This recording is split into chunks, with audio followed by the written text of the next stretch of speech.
KKR কেন রাহানেকে captain করবে? উঠে আসছে তিনটি বড় কারণ। চলুন বিস্তারিত বিষয় জেনে নেওয়া যাক।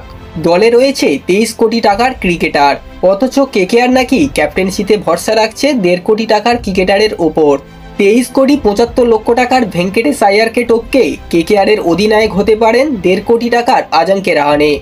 আপাতত এই জল্পনাই উঠে আসছে। কেকেআরে এত ক্রিকেটার থাকতে কেন হঠাৎ রাহানে ক্যাপ্টেন হবেন, চলুন জেনে নেওয়া যাক।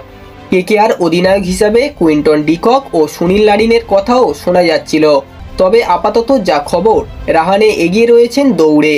তার বেশি কিছু কারণও রয়েছে। রাহানের ক্যাপ্টেন্সিতে মুম্বাই রঞ্জি ট্রফি খেতাব জিতেছে।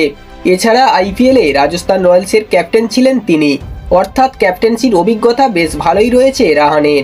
টিম ইন্ডিয়ায় আর হয়তো ডাক পাবেন না রাহানে, ফলে তিনি কেকেআরের হয়ে খেলার পুরোপুরি মনোনিবেশ করতে পারবেন।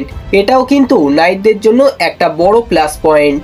2020 থেকে 21 মরশুমে ভারতীয় ক্রিকেট দল বর্ডার গাভাস্কর ট্রফি জিতেছিল রাহানের নেতৃত্বে, অর্থাৎ ঘরোয়া, জাতীয় ও আন্তর্জাতিক স্তরেও ক্যাপ্টেন্সির অভিজ্ঞতা রয়েছে তার।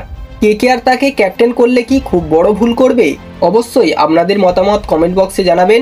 ভিডিওটি ভালো লাগলে একটা লাইক করে দেবেন এবং এই ধরনের ক্রিকেট নিউজ সবার আগে পাওয়ার জন্য চ্যানেলটিকে অবশ্যই সাবস্ক্রাইব করে দেবেন।